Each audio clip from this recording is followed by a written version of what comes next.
You're listening to the Craft Messages That Matter podcast. My name is Theo Capodistrius, and I'm going to talk to you about all things communication, public speaking, TEDx, and all the things in between. These are going to be short episodes, and hopefully you'll gain a lot out of it. Sit back and enjoy today's episode.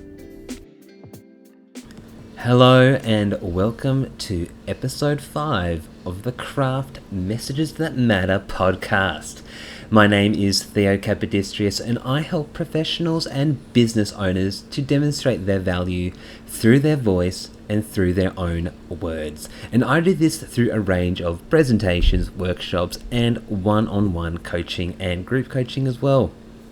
I share a range of free content to help those who might be wanting to improve their communication and public speaking potential. So feel free to explore my website, theocap.com.au,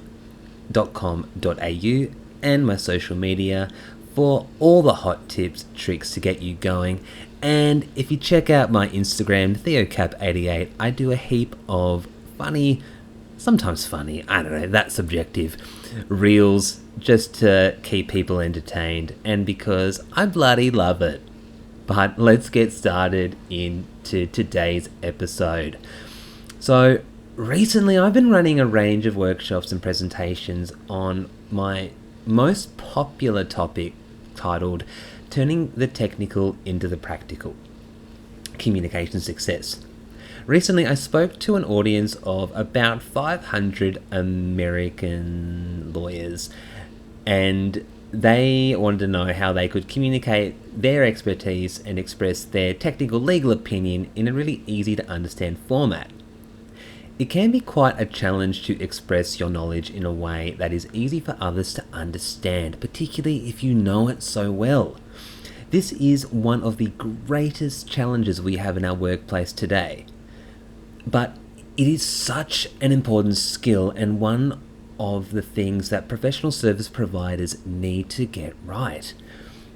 We can be technically skilled and technically excellent and the best in our field. But if how we communicate that expertise doesn't cut the mustard, are we actually as good as we should be? We are only as good as we communicate. If we're unable to explain our knowledge in a way which is really easy to understand, enabling someone like your client to do something, to make a decision, to do what they need to do, then are we not doing our jobs as well as we should be? So I want to share an example of explaining things in a way that enables anyone to understand. We all love the conglomerate Apple.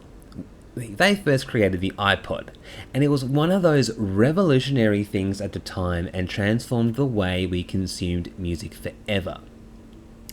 The technologically sound people out there would have been really impressed to hear that Apple's iPod storage size was 5 gigabytes or something like that. I don't actually know.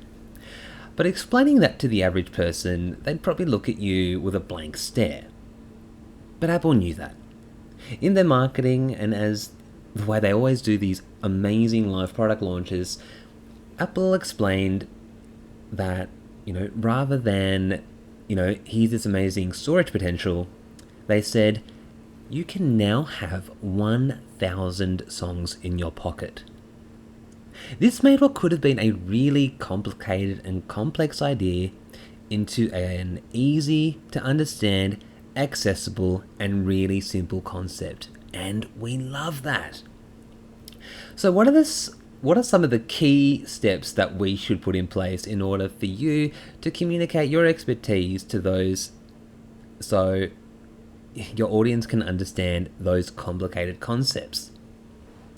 Step 1 is always about understanding who we are talking to, and I bang on about this a lot, but without this understanding we're pretty much doomed.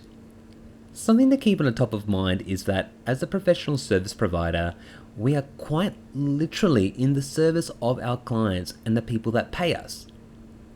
We need to know what they want, how we can best assist them, and how we can do that through our systems and our services. We need to be able to communicate at a level that is understood and useful for our audience. So, if it's someone that you know doesn't have a great understanding of the topic area that they're asking about, you'll need to explain it in bite-sized chunks, plain English, and perhaps even using analogies that the individual will understand. And we're going to talk about those things momentarily as well. The second thing to keep in mind is keeping the information relevant. Just like our Apple example from earlier, we removed the technical terminology to ensure that anyone who wanted to buy an Apple iPod knew that it had a lot of space, at the time anyway, because it could fit 1,000 songs. So how do we make it relevant to the person that we're speaking to? Well, we need to understand why they're seeking your services. What is going to be important to them, and how can we bring this information into their world so that it makes sense? Can we provide the information in a form of an analogy which they'll understand? And by analogy, in case you're listening to this and thinking, well, I don't know what that is, an analogy is a comparison between one thing and another. So is there an analogy that you could use to provide to your audience so that they'll understand what you mean in their context? The third thing to keep in mind is the language that we're using, and plain English is going to be our best mate. We don't want to use confusing technical words that only people within our own industry use. That's fine when you're talking to others, such as if I was having a conversation with other lawyers. But if I was providing legal advice to someone in my company as an in-house lawyer, I'd want to explain, my advice in terms which are commonly used within society. What's awesome is, as professionals, our knowledge in our field is assumed. People come to us because we're the accountants, we're the insurance professionals, the real estate professionals, the lawyers, whatever it might be. We don't need to prove that we know what we're talking about, because we have to be qualified to be there, or we've been doing it for years, whatever it might be. We need to be able to solve the problem for the person paying us, and we can do that through the use of ordinary English in a really clear manner. And I want to leave you with this one quote. Tell me the time, don't build me the clock. How good is that? I love it. But thank you once again for listening to today's episode. Be sure to subscribe, follow, rate, and review my podcast, as it will help me greatly. But as I always say, make sure you give me a nice review, 5 stars only. If you're keen to learn how to turn your technical information into a practical solution for yourself, or maybe you think that this is going to be something that your team needs, feel free to holler at me. I would love to chat to you about how we may be able to work together. Please follow my social media channels. Find me on Instagram at the CMTM_podcast, or my personal Instagram, TheoCap88, TheoKap88. And of course, feel free to find me on LinkedIn. Thank you once again, and we look forward to talking soon.